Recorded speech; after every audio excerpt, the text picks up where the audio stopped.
నా మొగుడు rowdy part 15 రచయిత దేవికే.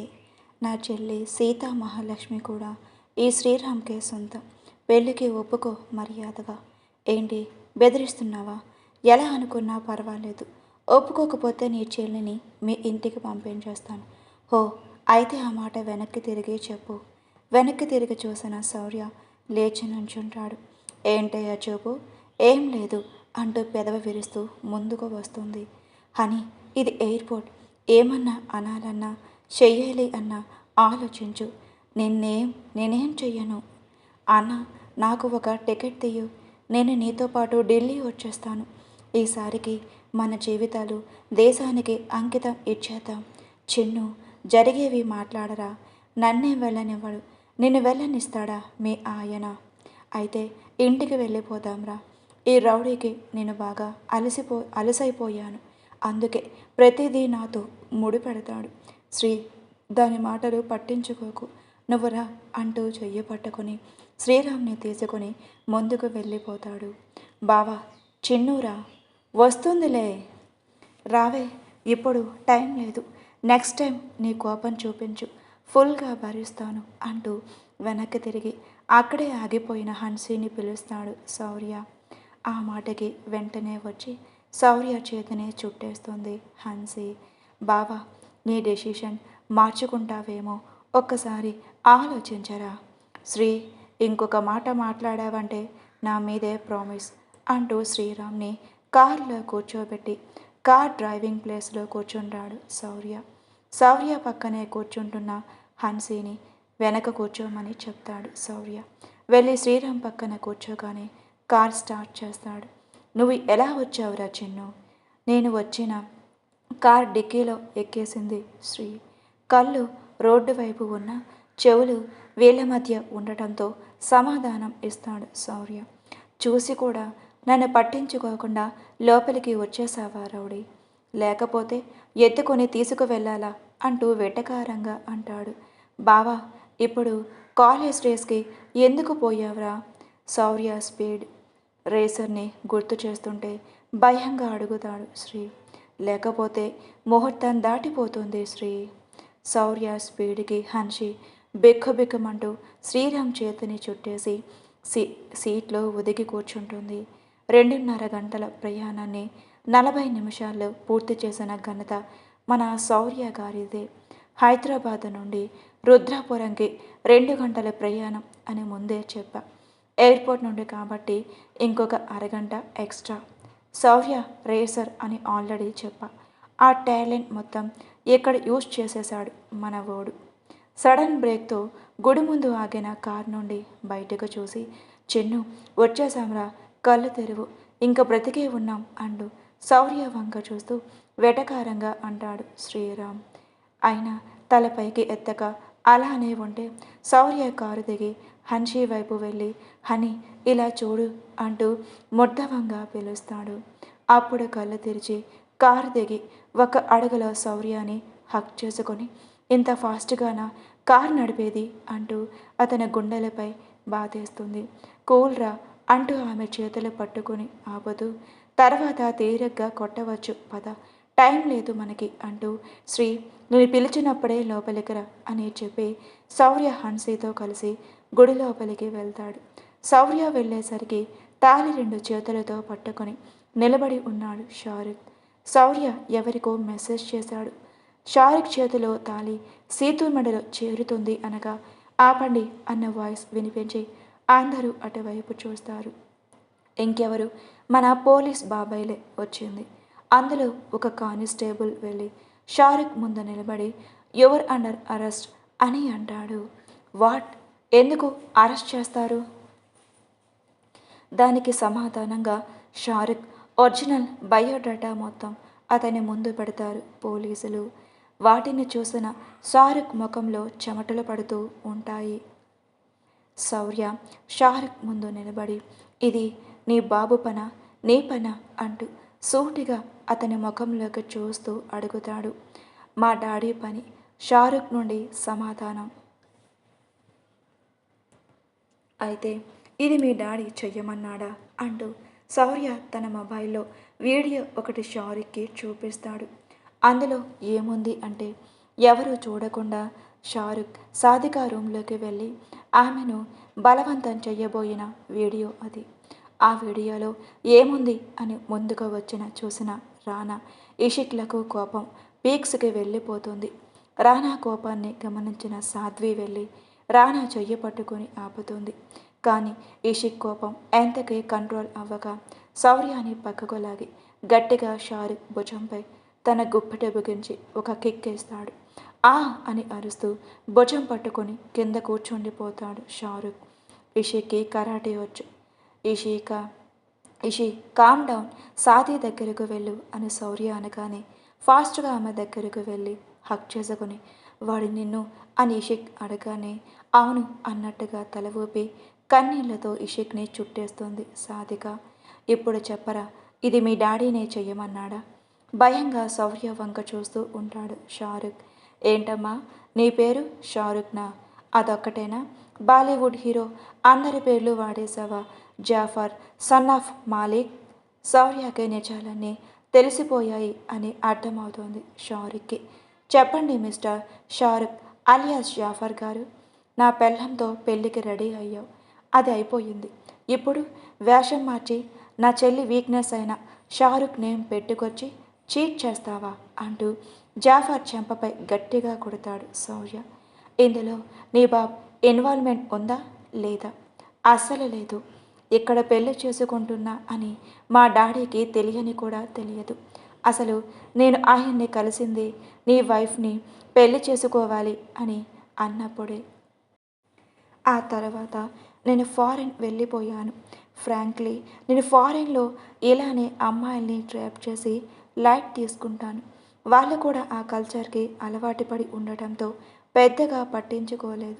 తర్వాత మా చెల్లి అమాయకమైన మొహం చూసి తన్ని టార్గెట్ చేశాను.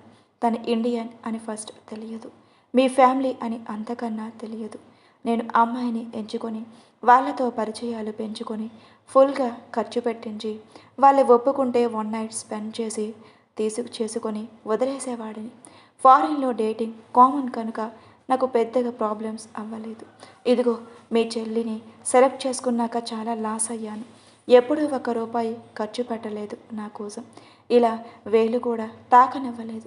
పోనీలే అందంగా కనిపిస్తుంది కదా, పక్కనే ఉంటే ప్రెస్టేజ్ పెరుగుతుంది అని ఎప్పటి వరకు తిరిగాను.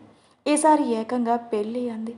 మీరెవరు నా గెటప్ చూసి ఒప్పుకోరు, నా దారి నేను చూసుకోవచ్చు అని ముందు మీ ఇంట్లో చెప్పమన్నాను. తర్వాత మీ ఇంట్లో చెప్పడం, ఇండియా రావడం వెంటనే జరిగిపోయాయి. కానీ ఇక్కడికి వచ్చాక నిన్ను చూసి పెద్ద షాక్ తగిలింది నాకు. ఎలాగైనా సరే రిటర్న్ వెళ్ళిపోవాలి అనుకుని మీ ముగ్గురి పిల్లల్ని ఎన్ని చేసినా ఓపికగా భరించారు. ఇలానే ఇంట్లో ఉండే రిస్క్ అని మీ చెల్లిని పెళ్లి విషయానికై రచ్చగొట్టాను. రివర్స్లో పెళ్లి కార్డ్ తెచ్చి నా చేతిలో పెట్టింది. మీరు నాకంటే ఫాస్ట్ ఉన్నారు అర్థమయ్యింది. ఆ కోపంలోనే నీ మర్దల్ని బలవంతం చేయబోయాను. కానీ నీకు ఫోన్ చేస్తాను అని కాల్ కూడా చేసింది. నాకు రింగ్ అయిన సౌండ్ కూడా వినిపించింది. అందుకే మళ్ళీ నా రూమ్కి వెళ్ళిపోయాను. ఇక పెళ్ళి నిజంగా జరుగుతుంది అని నాకైతే నమ్మకం లేదు. అందుకే ఇక్కడ నువ్వు లేవని గమనించి పంతుల్ని భయపట్టి ముహూర్తం ముందుకు జరిపించి తాళిని కట్టడానికి సిద్ధమయ్యాను. కానీ నా బ్యాడ్ లక్, నువ్వు వచ్చేసావు. ఇంకెందుకులే, తీసుకువెళ్ళండి నన్ను అంటూ 2 చేతులు ముందుకు చాపుతాడు. జాఫర్ 2 చేతుల్ని బేడీలు వేసి తీసుకువెళ్తూ ఉండగా, ఒక్క నిమిషం ఎస్ఐ గారు అంటూ సీతు దగ్గరికి వెళ్ళి, బేబ్స్ ఎవరేమనుకున్నా నేను మనస్ఫూర్తిగా ప్రేమించాను.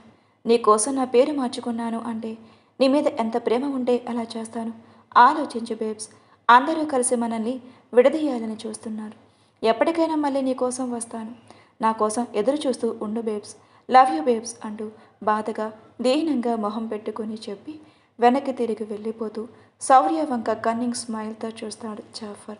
కోపంగా చూస్తున్న శౌర్య దగ్గరకు వెళ్ళి, ఈ 6 నెలల్లో మీ చెల్లి వీక్ పాయింట్ మాత్రం బాగా తెలుసుకున్నాను బావా బ్రో అంటూ వెకిలిగా నవ్వుతాడు జాఫర్. ఫ్రెండ్స్, స్టోరీ చాలా ఇంట్రెస్ట్గా ఉంటుంది. స్టోరీని మాత్రం మిస్ అవ్వద్దు. కామెడీ అన్నీ మిక్స్ అయి ఉంటాయి. చూస్తూ ఉండు బావా బ్రో. నీ చెల్లె వచ్చి నన్ను విడిపిస్తుంది. నాకు పెళ్ళి ఆగడం ముఖ్యం కాబట్టి పోలీసులు వచ్చారు. కానీ నిన్ను లోపలికి పంపడంలో నాకు పెద్ద యూజ్ ఏం లేదురా.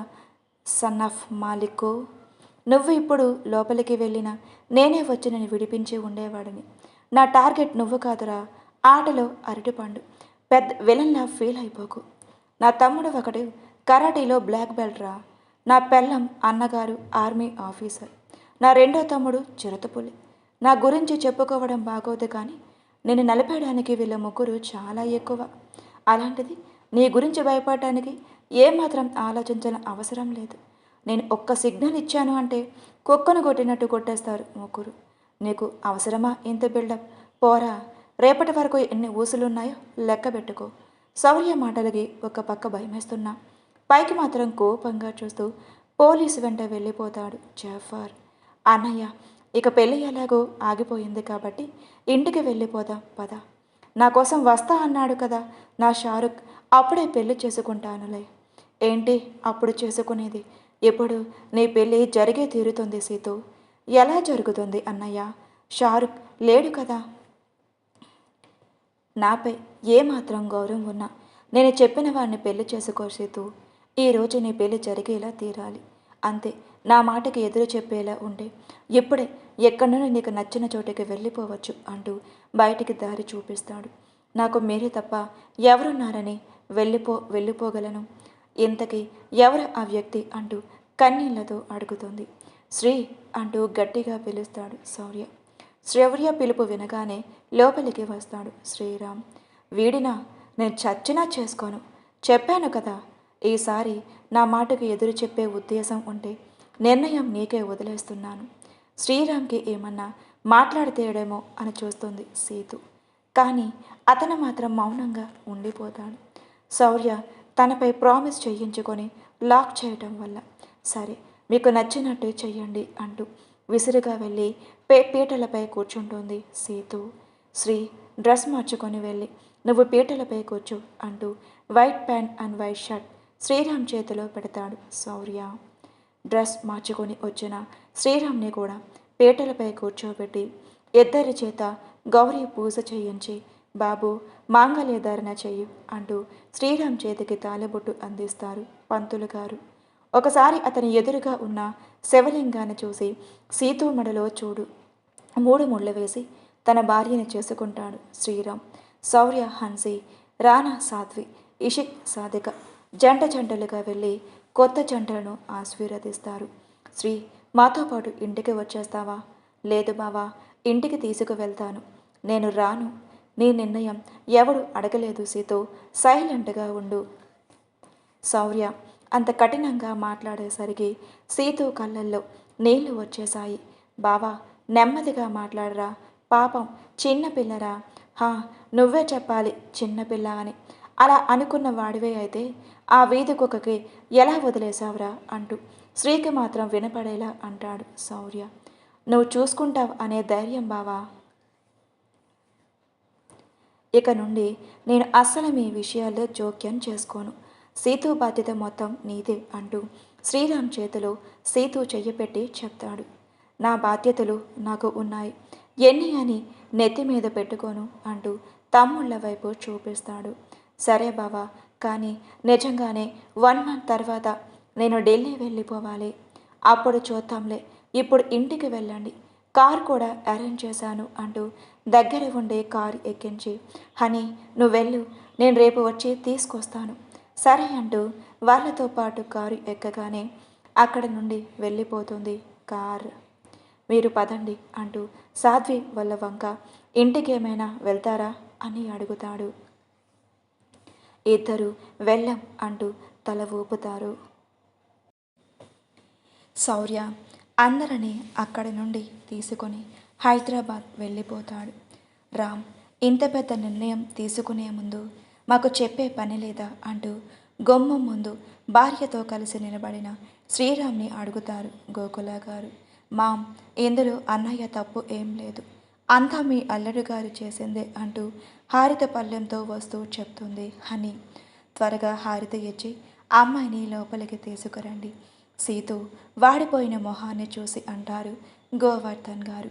హారిత ఇచ్చి లోపలికి తీసుకువచ్చి దేవుడి గదిలో దీపం పెట్టించి రెస్ట్ తీసుకోమని ఒక రూమ్కి పంపిస్తారు గోకుల గారు. రూమ్లోకి వెళ్ళిన సీతు బెడ్ ఎక్కేసి నిద్రలోకి జారుకుంటే మిగిలిన వాళ్ళు హాల్లో సమావేశమవుతారు. ఏం జరిగింది రామ్, డాడీ అంటూ జాఫర్ చేసిన దగ్గర నుండి మొత్తం చెప్తారు హన్సీ, శ్రీరాములు. పోనీలే, నువ్వు పెళ్లి చేసుకోవడం వల్ల ఒక అమ్మాయి లవ్ రిస్క్లో పడకుండా ఆగింది. ఉదయం నుండి ఏమైనా తిన్నారో లేదో అంటూ కిచెన్లోకి వెళ్తారు గోకుల గారు.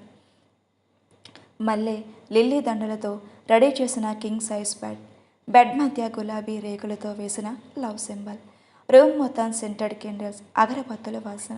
మరోపక్క టేబుల్పై పళ్ళు, పలహారాలు, స్వీట్స్, పాల గ్లాస్. బెడ్ మధ్యలో కూర్చొని తెల్లని చీరలో ముస్తాబై వచ్చిన సీతు. ఆమె చేతిలో స్వీట్స్ బాక్స్, ఎదురుగా ఫ్రూట్స్ పట్టుకొని ఒక్కొక్కటిగా లాగించేస్తుంది. ఆమె ఎదురుగా ఉన్న సోఫాలో తెల్లని పట్టుపంచె షర్ట్లో కూర్చొని వర్క్ చేసుకుంటున్న శ్రీరామ్. సాయంత్రం పడుకున్న సీతు రూమ్లోకి పంపే గంట ముందే లేస్తుంది. ఆమె లేచిన వెంటనే ఫ్రెష్ అప్ అయి రమ్మని రెడీ చేసి గదిలోకి పంపిస్తారు హన్సీ, గోకుల గారు. సీతు నుండి అలాంటివి ఎక్స్పెక్ట్ చేయని శ్రీ. గోకుల గారు చెప్పినట్టు రెడీ అయి రూమ్లోకి వచ్చి ల్యాప్ అందుకొని తన మిషన్కి సంబంధించిన వర్క్ చేసుకుంటాడు. రూమ్లోకి వచ్చిన సీతు శ్రీని పట్టించుకోకుండా పాల గ్లాస్ టేబుల్పై పెట్టేసి ఆకలి వేయడంతో తనకు నచ్చిన స్వీట్స్, ఫ్రూట్స్ తీసుకొని బెడ్ మధ్యలో బాసిపీఠం వేసుకొని కూర్చొని తింటూ ఉంటుంది. ఫుల్గా తినేసింది. బొజ్జ నిండాక రూమ్లో అటు ఇటు తిరుగుతూ ఇంతకీ సార్ ఏం పని చేస్తూ ఉంటారు అని శ్రీని అడుగుతుంది. ఆర్మీ ఆఫీసర్, ల్యాబ్ నుండి కళ్ళు ఎత్తకుండా సమాధానం ఇస్తాడు శ్రీ. అబ్బో, అయితే గన్లుంటాయా నీ దగ్గర? హా, కావాలా? డస్క్లో ఉంటాయి చూడు. ఇంట్లోనే పెట్టావా?